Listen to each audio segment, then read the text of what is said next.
Hola, bienvenidos a un nuevo video. Hoy vamos a hablar de San Ignacio de Loyola y para eso quise invitar a Pedro Reyes. Pedro Reyes es sacerdote jesuita, que ingresó al noviciado de la Compañía de Jesús en 1995 y ha realizado estudios en filosofía, teología y actuación. Actualmente es profesor de filosofía en la Universidad ITESO de Guadalajara. Para que nos acompañe un rato aquí para conversar un poco de Ignacio de Loyola. Hola Pedro. Hola Juan Bernardo, muchas gracias. Bueno, Pedro, para empezar, quisiera que, pues porque algunos no conocen un poco de San Ignacio, que nos hicieras una breve introducción a quién fue Ignacio de Loyola.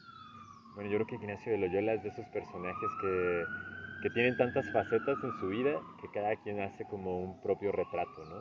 Y te haces una experiencia en realidad al recorrer la vida con Ignacio, haces una experiencia propia. Pero se podría decir, ¿quién es Ignacio de Loyola? Pues es un hombre del siglo XVI y eso queda marcado porque es un tiempo de cambio muy importante en Europa, en España, principalmente donde Ignacio está viviendo. Él nace en el País Vasco, entonces hay muchas luchas internas, hay muchos problemas y hay también familias como la de Ignacio que han caído de alguna manera en una situación más de pobreza, no precisamente pobreza radical, pero sí de una situación menos favorecida que la que tenían antes. Ignacio es el menor de su familia y entonces tienen que empezar a buscar cómo colocarlo en la corte, en los lugares de la corte española. Y en medio de esa carrera, Ignacio sufre un accidente, por decirlo así, algo que no se esperaba, ¿no? Que en medio de una carrera que parecía prometedora, va a defender la ciudad de Pamplona de la invasión de los franceses. Y de pronto cuando Ignacio llega, la ciudad ya se ha rendido a los franceses. Ignacio les pide que se levanten, que resistan al grupo pequeño que está en una fortaleza.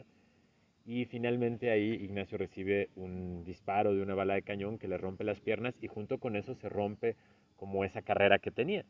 Y entonces empieza una experiencia distinta para Ignacio porque empieza a repensar qué es lo que puede de verdad ser su vida. Y va pasando por todas las etapas de repensar eso, ¿no? Desde una profunda frustración a empezar a imaginarse lo que podría ser otras posibilidades de vida que nunca había abierto y empieza a descubrir en eso un camino nuevo, ¿no? Que lo va a llevar a lo que después será la, el inicio de una actividad espiritual con muchas personas, que lo llevará a juntar compañeros y juntar amigos y empezar a imaginar una manera de vivir que ya no sea solo para él, sino que sea una manera de vivir abierta a otras personas, como una oferta que Dios está haciendo a través de él a otras personas, como una posibilidad de que las personas descubran cuál es su verdadera vocación, el verdadero camino que Dios les está proponiendo para servir a los demás y para vivir en plenitud. Y eso es lo que será la entraña, digamos, de la fundación principal de Ignacio y sus amigos, que es lo que se llama la Compañía de Jesús, ¿no? Que en el nombre lleva mucho de esa espiritualidad. Se trata de acompañar a Jesús en una misión de ir a las personas y ayudarles a descubrir qué es lo que Dios quiere hacer en ellas y qué es lo que Dios está construyendo en ellas, ¿no? Eso es más o menos como lo que para mí es los rasgos fundamentales de este personaje, de Ignacio de Loyola. Gracias Pedro. Sí, ahora que hablabas del accidente que tuvo en Pamplona, como que durante estos días preparando el día de San Ignacio, el 31 de julio, eh, pues pensaba mucho en esta imagen y cómo San Ignacio también puede hablarle a una sociedad o cómo la historia de San Ignacio puede impactar de cierta manera como a las personas que están viviendo ahora pues esta situación de confinamiento, de pandemia. Y creo yo que pues tiene algo para decirle a la gente, no sé si tú lo ves como de esa manera o... Pues creo que lo estamos viviendo todos, digamos, en Ujú. distinta medida este confinamiento. Algunas personas con la ventaja de poder quedarse en casa y de poder cuidarse, digamos, desde casa porque tienen un trabajo seguro y porque tienen las condiciones más o menos resueltas, y otras personas en un confinamiento distinto, donde tienen que salir, tienen que trabajar, pero viven constantemente con la zozobra y el miedo de qué va a pasar y si puedo contagiarme o si puede pasar, que es otra manera también de confinamiento, ¿no? Pero yo creo que sí, yo creo que ¿qué es lo que Ignacio de Loyola podría enseñarnos, me parece, en esto? Es él vivió físicamente confinado después de lo que le pasó, que la bala de cañón atravesó sus dos piernas y rompió, digamos, los huesos fundamentales de una de las piernas y golpeó bastante fuerte la otra. Y entonces se tuvo que haber sometido a una serie de operaciones que lo mantuvieron en confinamiento varios meses. Y en ese tiempo yo creo que nos enseña que el confinamiento puede ser en realidad una experiencia transformadora siempre y cuando no pases el confinamiento como guiado meramente por tus miedos o tus urgencias de que se acabe y de que aquello termine.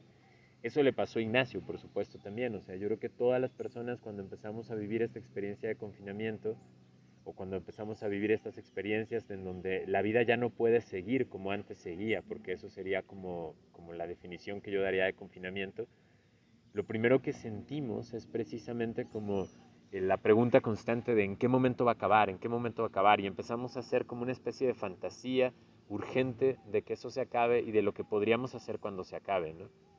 Pero cuando empieza a prolongarse ese tiempo, y eso le pasó así a Ignacio igualmente, él vivía esta especie de urgencia y de fantasía, cuando empieza a prolongarse, empieza a darse cuenta de que no es lo único que le está moviendo en el corazón, de que hay otras cosas que se están moviendo en su corazón y de que esas otras cosas podrían ser también de más peso y más importantes que el retomar meramente la vida que ya tenía, ¿no?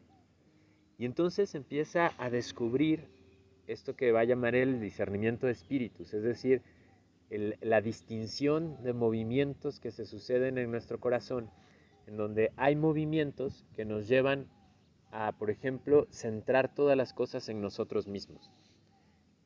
Y eso nos pasa en el confinamiento. Cuando uno vive el confinamiento, cuando vives el miedo, cuando vives todo este tipo de cosas, rápidamente hay como un movimiento casi inmediato que nos lleva a centrarnos en nosotros mismos. ¿Cómo voy yo a salir de esto? ¿Cómo puedo resolver estas cosas? ¿Cómo puedo acabar con todo esto? ¿Cómo puedo soportar a esta persona? ¿Cómo puedo...? Y todo empieza a ser como una especie de monólogo en donde empezamos a decir que la vida tendría que darnos tal o cual oportunidad o que tendría que ser de tal o cual manera y empezamos a tratar de probar contra eso nuestra capacidad y eso puede llevar a frustración y si no tenemos éxito en eso, pues entonces puede llevarnos a una frustración muy grande y a sentir que la vida no tiene sentido, que ya no tenemos qué hacer, que ya no tenemos a dónde ir. Algo así le pasaba a Ignacio también. El problema también es que cuando aquello sí funciona y cuando sí tienes éxito en eso, simplemente te sigues el discurso de, yo puedo hacerlo todo, yo puedo hacerlo todo, yo puedo hacerlo todo, y entonces ni te das cuenta. Es lo que Ignacio llamaba ir de pecado en pecado, ¿no? Como en una lógica simplemente de éxito aparente, pero que no se ha dado cuenta realmente de cómo es el mundo que está pisando. El confinamiento es una gran oportunidad de saber cómo es este mundo que estamos pisando y cuáles son los límites de este mundo, pero también las oportunidades que tenemos de que la vida sea construida entre todos y de que la vida pueda ser como una especie de gran tarea y de gran fiesta, incluso que podamos tejer juntos, ¿no? Desde las capacidades de cada quien y desde los límites de cada quien, desde aquello que cada una de las personas puede aportar desde su propia historia, su tradición, su cultura, etcétera, ¿no? De eso Ignacio se empieza a dar cuenta poco a poco en su propio confinamiento porque empieza a leer la vida de gente muy distinta a la que él había soñado.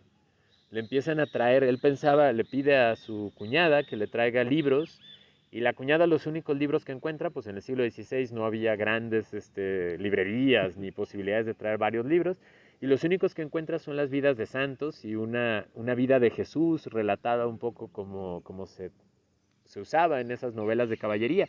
Y entonces Ignacio empieza a leer aquello y empieza a ver la vida de esta gente muy distinta a la vida que él quería, pero contada de tal manera que empieza a sentir que su corazón también resuena con eso. Hay ahí también cosas que le llaman la atención, que él descubre que estas personas han hecho de su vida un gran servicio. Y eso para Ignacio es como uno de los motivos fundamentales que lo han movido siempre, ¿no? O sea, ¿cómo convierto mi vida en algo que sea servicio? Cuando Ignacio ya puede salir por primera vez de su casa, no sale inmediatamente del confinamiento. De hecho, sale de esa situación, digamos, de no poder caminar y todo, empieza a caminar, empieza a dar sus pasos, pero sale a una situación nueva de confinamiento. Un confinamiento en el sentido ya algo querido. Es decir, ha descubierto que hay movimientos en su corazón que él necesita investigar, que necesita conocer. Entonces es como salir del confinamiento obligado a empezar a encontrar que puedes vivir en una especie de confinamiento querido, donde tus movimientos los empiezas a conocer, los empiezas a evaluar, empiezas a descubrir como por dónde van y sobre todo empieza a conversar de esos movimientos con otras personas. Y empieza a descubrir que la vida de esas otras personas también le dicen de movimientos parecidos a los de su corazón. No iguales, pero sí parecidos. También las otras personas están buscando, también las otras personas quieren encontrarse con esa posibilidad de servir, con esa posibilidad de que la vida tenga sentido, de que sea un sentido útil y de bien para los demás. Y entonces Ignacio empieza como a abrir sus perspectivas. Creo que esta etapa de confinamiento para nosotros puede ser también algo semejante. Pasar del confinamiento obligado, guiado solamente por las urgencias, los miedos y la imposición del confinamiento, a un empezar a sentir internamente a qué nos llama este mundo, a qué nos llama la experiencia de personas que a lo mejor no están viviendo la cosa como nosotros las vivimos, sino que están en otras situaciones distintas, pero qué nos provoca esa situación en la que ellos la están viviendo, qué sentimientos traen, qué movimientos internos, y si esos movimientos están centrados en mí o pueden abrirse como una oportunidad de comunión y de conexión con esa vida de las otras personas, con esa vida que a lo mejor es muy distinta a la mía. Y entonces pasar a una especie de confinamiento deseado en donde lo que yo hago es como empezar a fijarme qué está sucediendo en mi interior y a dónde me lleva. ¿Qué me está llamando de la vida de esas otras personas y de mi propia vida? ¿Y cómo se convierte en una oportunidad de comunión? ¿Cómo se convierte en una oportunidad de dar más vida de la que antes había dado? Creo que ese proceso puede ser un proceso guiado por Ignacio, que Ignacio puede ayudarnos a tener este recorrido. Y ahí me parece fundamental cómo distingues los movimientos, ¿no? Hay movimientos que, dice Ignacio, te abren a la confianza, a la esperanza y a la comunión con la vida de las otras personas. Y a eso él le va a llamar consolación. Cuando nuestros movimientos internos están guiados por un aumento de confianza, por un aumento de esperanza, por un aumento de deseos de esa comunión con la vida de otras personas, estamos hablando de consolación. Y ahí la palabra clave es aumento, porque no quiere decir que sean como grandes movimientos, sino que yo sea capaz de sentir que aumenta un poco mi confianza, aumenta un poco mi esperanza, aumentan mis deseos de comunión. Aunque sea un poquito, eso ya es una consolación y puedo seguir por ahí. Ese camino me va a traer luz, ese camino me va a traer libertad, ese camino me va a traer fuerza. Por el otro lado, dice Ignacio, se dan movimientos de desolación, que son exactamente lo contrario. Aunque me parezca que van adecuados a mis ideas, aunque me parezca que van adecuados a lo que me enseñaron que tenía que ser bueno, si me trae una disminución en esa confianza, si disminuye mi esperanza y si disminuye mi deseo de comunión, entonces ese camino tiene un engaño. Y es un engaño que tengo que descubrir. Algo se torció. Algo que yo pensaba bueno ha tomado un camino distinto y se ha torcido. Entonces hay que descubrir ese engaño. Pero en principio saber que ese camino no es un camino claro, no voy a seguir por ahí. Y entonces ya empezar a trabajar en descubrir cómo se tuerce, cómo se engaña.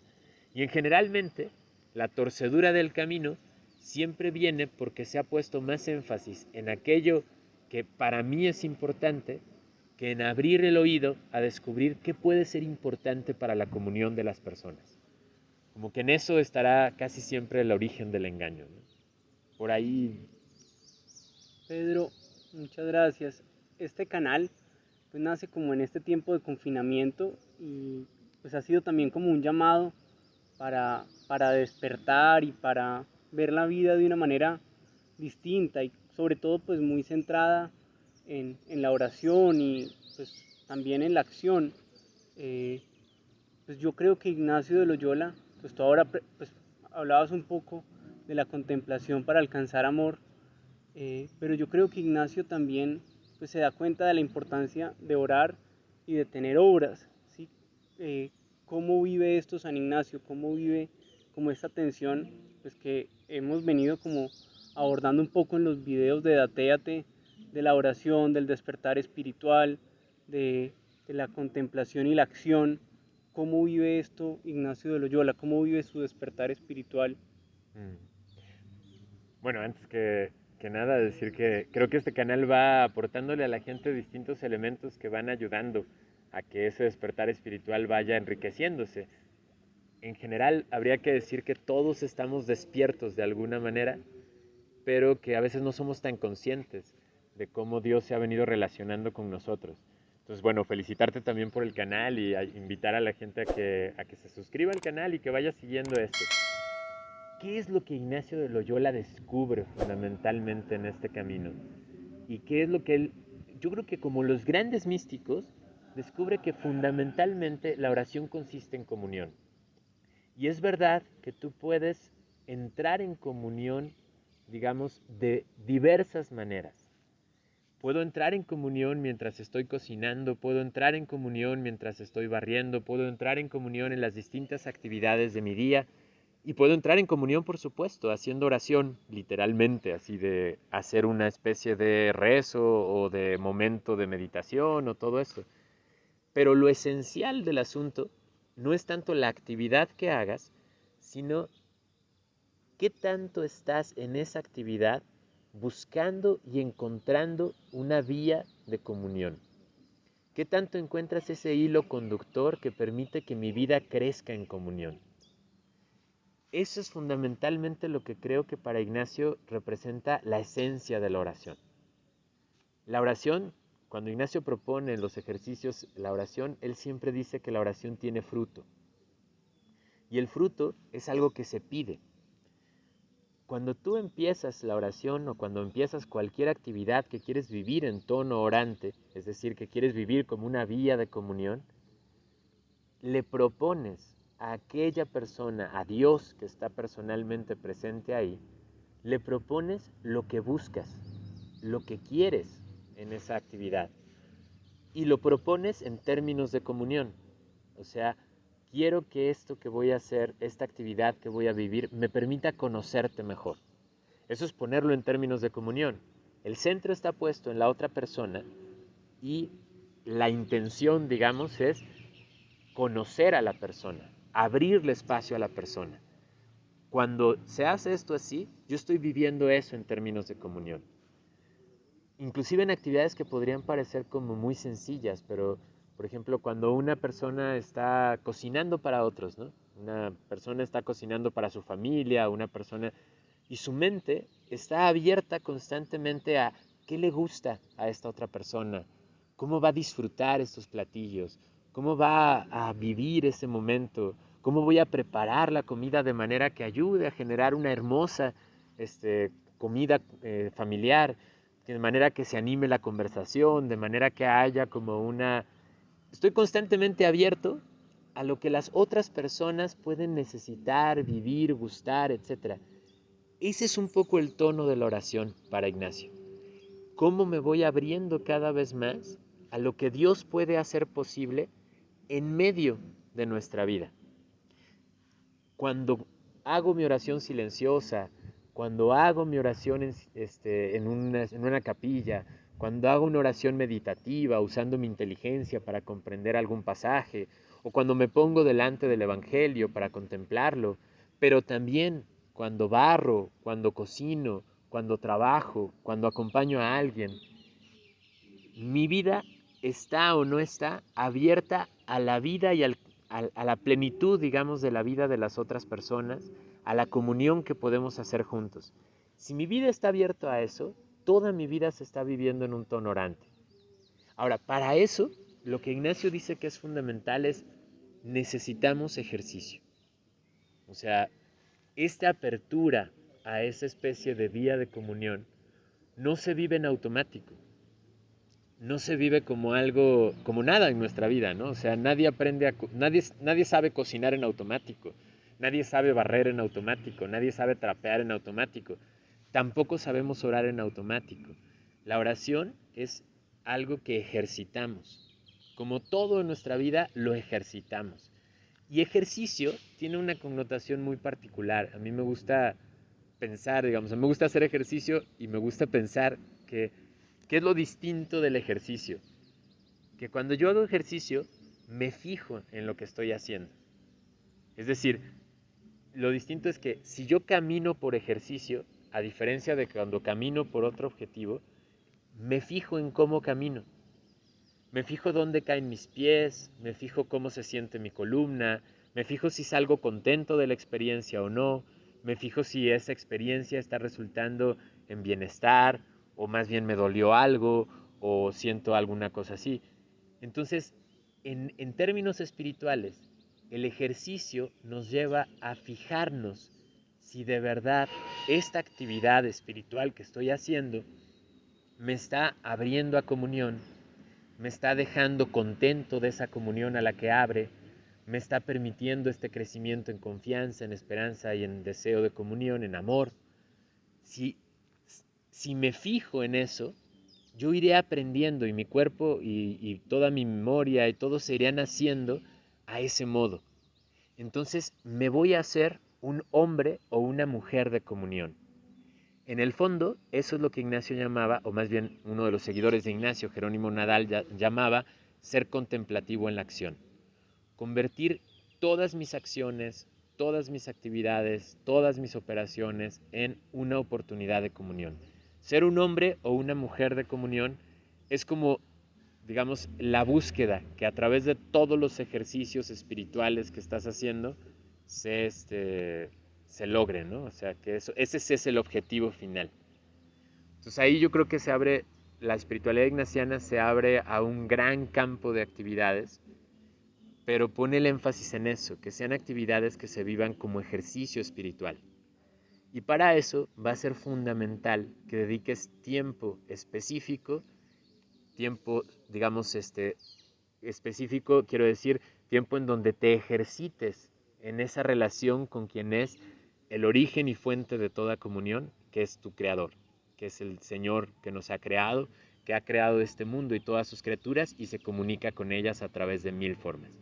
Hacerte capaz de comunicarte con ese modo de Dios y de participar de alguna manera del modo como Él se comunica con sus criaturas, eso es lo fundamental que Ignacio va a descubrir para convertirte en un hombre o una mujer de comunión. Pedro, muchas gracias. Pues yo creo que pues queda muy claro como la explicación y pues todo el esfuerzo que pones en mostrarnos un poco la imagen de Ignacio de Loyola como un hombre pues que nos acompaña en este proceso del despertar espiritual. Yo creo que estos maestros y todas estas personas que pues han logrado como tener como un acercamiento al misterio, pues nos van mostrando un poco ese camino y como que son ejemplo para que nosotros también podamos seguirlo. Entonces pues creo que es un gran elemento que nos ayuda a nosotros y que ayuda al canal también para que las personas que vean este video pues también vean este ejemplo de Ignacio y pues sigan como pues todo este camino y todo este itinerario que Ignacio siguió para ellos también despertar. Pues quedo muy agradecido contigo y pues bueno, espero que les guste este video, que pues les sirva también para su despertar y nos vemos en una próxima ocasión. Seguimos unidos en oración. Muchas gracias, Palmer.